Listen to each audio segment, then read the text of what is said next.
खुलुमबाय दिनैनि NBNनि रादाबखौ फरायदों जारिमिन बरगयारिया दिनैनि गाहाय गाहाय रादाबफोराव दङ साननैनि हाबाफारिजों BTCनि बाजेट जुथुमाया जुरिजेनबाय दैजिं फेस्टिभेल खुंनायखौ गोख्रैनो बन्द खालामनो बेरेखा हान्जाया दाबि दैखांदों आरो मुलुगनां पेन्टिं सिम्पोजियाम काम कालचारेल फेस्टिभेल हाबाफारिया 6थि सानाव आगान होबाय दानिया फैदो आबुं रादाबाव आसामनि रायजो बेंगिरिनि बिथोन बायदियै 21 अक्ट'निफ्राय 22 अक्ट'सिम साननैनि हाबाफारिजों BTCनि बाजेट जुथुमाया बुधबारनिफ्राय जुरिजेनबाय क'क्राझार सहरनि बड'फा नोगोराव थानाय बड'लेण्ड हायुङारि गौथुमनि बाजेट जुथुमनि नब्लाङाव BTCनि बुंथिगिरि त्रिदेब दैमारिनि मासि सामलायनायाव 21 आरो 22 अक्ट' साननैनि हाबाफारिजों BTCनि बाजेट जुथुमाखौ खुंफुंनाय जायो साननैनि हाबाफारिजों खुंफुंनाय BTC बाजेट जुथुमायाव BTCनि गाहाय खुंगिरि हाग्रामा महिलारिजों लोगोसे लेङाइ गाहाय मावफुं सोद्रोमा खाम्फा बरगयारि BTCनि गुबुन गुबुन बिफाननि मावफुं सोद्रोमाफोरजों लोगोसे BTCनि MCLA फारियै रेनगोरा नार्जारि निर्मल कुमार ब्रह्म मावथि ब्रह्म हाज'वारिजों लोगोसे BTCनि गोबां गोजौ थाखोनि बिबानगिरिफ्राबो बाहागो लायो मख'नाय जायोदि साननैनि हाबाफारिजों खुंफुंनाय BTC बाजेट जुथुमानि गिबि साननि हाबाफारियाव बेरेखा हान्जानि MCLAफोरा बाजेट जुथुमनि समाव BTC बिफानफोर आरो जौगालु हाबाफारि मावनायनि सायाव सोंथि खालामनायाव BTCनि गाहाय मावफुं सोद्रोमा हाग्रामा महिलारिया बुङोदि BTCनि गासै बिफानफोरावनो गोबां जेंनाफोर दङ आरो एप्रिल दाननि गिबि सप्तायावनो BTCनि गुबुन गुबुन बिफाननि मावफुं सोद्रोमा गोजौ थाखोनि बिबानगिरिफोर आरो BTCनि MCLAफोरजों लोगोसे जौगालु आरो जेंनाफोरनि सायाव गुवारै सावरायलायनाय जागोन होननानैबो बुंबावो ओमफ्राय गुबुनावबो बिदिनो 95 जेनेबा चिराङाव 116 बाक्सा 439 उदालगुरियाव मोनदों किन्तु मा खामानियाव कम्पाउन्ड जादिया बेयो गासै गभर्नमेन्ट फार्मनिफ्राय बिथोन खालामदोंमोन वाइसनि थाखा आरो जिखिनि दङ बिनि जौगाखांनायनि थाखाय जेरैबायदि रिजार्भ लानांगौ रिजार्भ लानायनि बेलायावहाय आङो 16, 17 आरो 17, 18 नि गेजेराव मा मा राहा लादों होननानै सोंनायाव PWD হোক বা BNRD হোক বা SSI হোক আছে তো আমি এই কারণে সেদিন আমার মাদের আলোচনা আছে কাউন্সিল লৈ পেলাই এবার আমি রিভিউ করব বিচারছি ইয়াত আমার MCLA সকলকো আমি অনুরোধ জানাম যে আপোনালোকেও প্ৰেজেণ্ট থাকক তেতিয়া PWD ডিপাৰ্টমেণ্টত ক'ত কি প্ৰব্লেম হৈছে বা লেণ্ডৰ ক্ষেত্ৰত পেছা কিনাৰ ক্ষেত্ৰত বা প্ৰচেছৰ ক্ষেত্ৰত বা পাৰ্মিশ্যনৰ ক্ষেত্ৰত কি অসুবিধা হৈছে কিহৰ কাৰণে লেট হৈছে আজি এক্সাইজ ডিপাৰ্টমেণ্টে এনেকুৱা ৰিভিনিউ কালেকশ্যনত কি কি প্ৰব্লেম পায় आरो बिदि जादोंबा बाक्सानि DO जों रायलायगोन ओमफ्राय बिदि जाय आर्मि इनचार्ज जिहेतु बिनि सिअ'खौनो जों इनचार्ज माबा होयो सार बिथांजों जों रायलायगोन बे समाव माबा दंमोन आरो 40টা ডিপাৰ্টমেণ্টত কি কাম হৈছে হোৱা নাই এইটো গোটেই ডিপাৰ্টমেণ্টটো ৰিভিউ কৰিবৰ কাৰণে আজি হাউচত মই সকলো মেম্বাৰক অনুৰোধ কৰিছোঁ বা জনাই দিছোঁ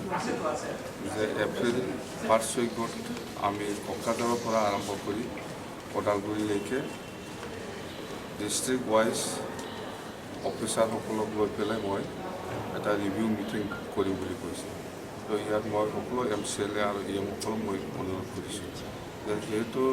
আমাৰ প্ৰত্যেকটা ডিপাৰ্টমেণ্টতে কামবিলাক কেনেকৈ হৈছে কি প্ৰগ্ৰেছ হৈছে হোৱা নাই আৰু কিয় হোৱা নাই এইবিলাক গোটেই ডিটেইলছটো ৰিভিউ কৰিবৰ কাৰণে এই মিটিংটো আহ্বান কৰা হৈছে স্যার এই বাজেটত কি কি বিষয়ৰ ওপৰত বেছি গুৰুত্ব দিয়া বাজেটত আমাৰ BTCটো যেহেতু কমিউনিকেশ্যনৰ ক্ষেত্ৰত বহুত কৰিব লগা আছে PWD এইটো বেছি গুৰুত্ব দিছে ইয়াৰ পিছত थांनाय बावैसो सान सिगां चिरां जिल्लानि सिङाव थानाय आइ दैमा रुगुङाव गोदान बोसोर 2018 मायथाइनि रंजानाय सानजों लोब्बा लाखिनानै खुंफुंनाय दैजिं फेस्टिभेल हाबाफारिखौ गोख्रैनो बन्द खालामनो BTCनि बेरेखा हान्जाया दाबि खालामदों बायदिसिना दखान होदों हटेल होदों बिनि फिसाबा न' जुगुम जुगुम माने हेलिकप्टार गाखोफैदों हयथ' खुनु लाब जायाखै सोर बेसेबांनि बिमा बिफा बुजादों बिनिबो हिसाब गैया आरो बेसेबां जे बहाय गाज्रि एन्टि ससियेल माबाफोर जादों बेफोरावबो हिसाब लायाखै दा ओंखायनो बहाय जिहेतु डिसिप्लिन माने डिसिप्लिन भाबै जिहेतु जाया आरो कन्ट्रल खालामनो हाया नंखायनो बे दैजिं फेस्टिभेलखौ हादार आरो खालामनो नाङा होननानै आं खावलायदों मानगोनां डिसिप्लिन बिथांनिसिम। आसामनि रायजो बेंगिरिनि बिथोन बायदियै साननैनि हाबाफारिजों क'क्राझार सोहोरनि बड'फा नोगोराव थानाय बड'लेण्ड हायुङारि गौथुमनि बाजेट जथुमनि नब्लाङाव खुंफुंनाय 2018 आरो 19 बोसोरनि बिटिसि बाजेट जथुमनि गिबि साननि हाबाफारियाव बेरेखा हान्जाया चिरां जिल्लानि आइ दैमानि रुगुङाव खुंफुंनाय दैजिं फेस्टिभेलनि हेंथायै गोख्रों बन्द' खालामनांगौनि दाबि दैखांदों।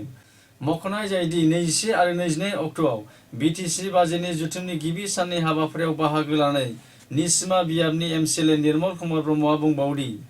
चिरां जिल्लानि आइ दैमानि रुगुङाव खुंफुंनाय दैजिं फेस्टिभেলটো একচুৱেলি কৰিব নালাগিছিলে আৰু ফেষ্টিভেল হিচাপে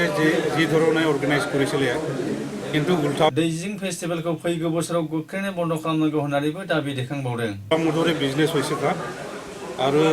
যিসকলে ইয়াত ফুৰিবলৈ আহিছে তেখেতসকলে সকলোৱে মদ খাই পেলাই নিজৰ মানে চেন্সটো নাই ঠিকমতে ৰাখিব পৰা নাই যাৰ কাৰণে কিছুমান এণ্টি ছ'চিয়েল এক্টিভিটিছবিলাক হৈ গৈছে। আৰু মই লগতে কৈছিলোঁ যে এইটো কিবা কৰাটো যিটো ফেষ্টিভেল পাতিছে এইটো এক্সপ্লইটেশ্যন এই কাইণ্ড অফ এক্সপ্লইটেশ্যন কাৰণ কিছুমান ল'ৰা ছোৱালীৰ মা বাপেকে ইয়াত বিজনেছ কৰিছে কোনোবা চাহ দোকান দিছে কোনোবা যিকোনো দোকান দিছে মদ বিক্ৰী কৰিছে তথাপিও তেওঁলোকে উপাৰ্জন কৰিব পাৰিছিল যদিও তেওঁলোকৰ ল'ৰা ছোৱালীয়ে এই যে এটা কিবা দিছিলে হেলিকপ্টাৰ ৰাইডিং তাতে তেওঁলোকে এই হেলিকপ্টাৰ ৰাইডিং কৰিবৰ কাৰণে মাক দেউতাকে যিটো উপাৰ্জন কৰিছিল সেই টকাখিনি ঘৰত গৈ মানে জবৰদস্ত কৰি পেলাই গাড়ী লৈ আনি পেলাই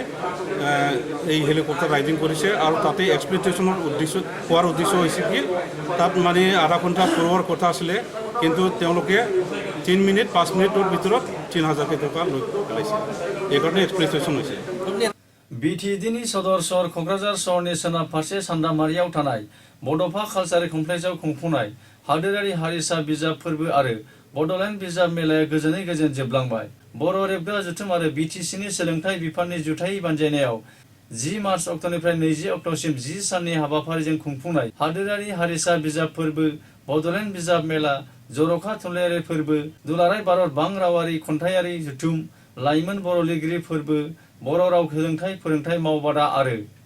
हादोरनां फालांगियारि मेलाया मंगलबाराव गोजोनै गोजोन जोबलाङो। 10 अक्ट'निफ्राय 20 अक्ट'सिम खुंफुंनाय हादोरारि हारिसा बिजाब फोरबो आरो बड'लेण्ड बिजाब मेलानि जोबथा साननि हाबाफारिनि फुंबिलियाव बर' राव सोलोंथाइ फोरोंथाइ मावबादा ट्राइबेल लिरगिरि फोसावगिरिफोरनि जर'खा जथुम खुंफुंनायजों लोगोसे बेलासिनि 1 रिंगायाव बर' रेबग्रा जथुम आरो नेशनेल बुक ट्रास्ट अफ इन्डियानि बानजायनायाव मोनसे गेवलां जथुमबो खुंफुंनाय जायो।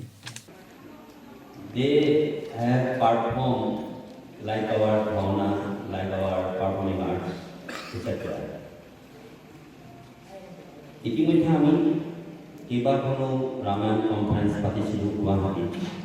আৰু মই বিভিন্ন ৰামায়ণ কনফাৰেন্সলৈ গৈছিলোঁ তেতিয়াই মই এই ইণ্ডোনেছিয়াৰ বালিৰ বহু মানুহ লগ পাইছিলোঁ আৰু মই যেতিয়া প্ৰথম ইয়াত বুক ফেয়াৰ পাতিছিলোঁ প্ৰথম বুক ফেয়াৰ কোকৰাঝাৰ খেলপথাৰত তেতিয়া ডক্টৰ মামুনি ৰঞ্জন গোস্বামীৰ সৈতে মই আহিছিলোঁ আৰু সেই প্ৰথম বুক ফেয়াৰ হৈছিল। मख'नाय जायोदि 10 साननि हाबाफारिजों क'क्राझाराव खुंफुंनाय हादोरारि हारिसा बिजाब फोरबो आरो बड'लेण्ड बिजाब मेला हाबाफारियाव हादोरजों लोगोसे गुबुन गुबुन हादोरनिफ्राय फैनाय राव थुनलाइ मोजां मोनग्रा आरो हारिमु मोजां मोनग्राफोरा बड'लेण्डआव फैनानै जोबोद गोजोननाय मोन्दों होननानै खौरांगिरिनि सिगाङाव फोरमायो। I feel so excited. I really like Kongkraja or Assam, right? It's really interesting to see and to learn about your language and also your culture. And you have to be proud of your culture because it's really interesting and it's really good. সেইকাৰণে আজি আপোনালোকক সিদিনাখনো মই পাইছোঁ আজি প্ৰায় এই অনুষ্ঠানটো আজি 15 দিন আগতে মই আপোনালোকক পাইছোঁ আৰু আজি মই সেইকাৰণে আহিছোঁ কেৱল এটা পৰিৱেশ সৃষ্টি কৰিবৰ কাৰণে। Behind the literature, because I think literature is one of the ways to introduce yourself and your culture to the world. And I think this festival is very, very good because it introduces borderland culture to the world, and we are here as Balinese also want to introduce our culture to your culture, to your people. So it's like an exchange between our culture and your culture. बिटिदिनि सदर सहर क'क्राझार नोगोरनि हाब्रुबारियाव थानाय fine arts music फरायसालिमायाव सोलिफुबाय थानाय मुलुगनां painting सिम्पोजियाम काम cultural festival हाबाफारिया 6थि सानाव आगान होबाय। थांनाय 17 अक्ट'निफ्राय जुरिजेननाय मुलुगनां पेन्टिं सिम्पोजियाम काम कालचारेल फेस्टिभेल हाबाफारियाव हादोरजों लोगोसे Russia, Vietnam, France, Iran, UK, Bangladesh, Thailand, र'मानियानि मुंदांखा थुनलाइ मोजां मोनग्रा आरो आर्टिस्टफोरा बाहागो लायो।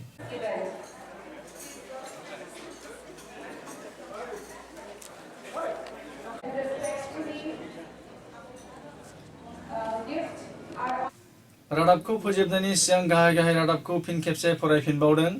साननैनि हाबाफारिजों बिटिसिनि बाजेट जथुम्माया जुरिजेनबाय। दैजिं फेस्टिभेल खुंनायखौ गोख्रैनो बन्द' खालामनो बेरेखा हान्जाया दाबि दैखांदों। हादोरारि बिजाब मेला आरो बड'लेण्ड बिजाब मेलाया गोजोनै गोजोन थुंगेलांबाय आरो क'क्राझार सहराव खुंफुंनाय मुलुगनां पेन्टिं सिम्पोजियाम काम कालचारेल फेस्टिभेल हाबाफारिया 6थि सानाव आगान होबाय। बेजों लोगोसे जोंनि दिनैनि रादाबा एसेनोसै। गोजोन्थों।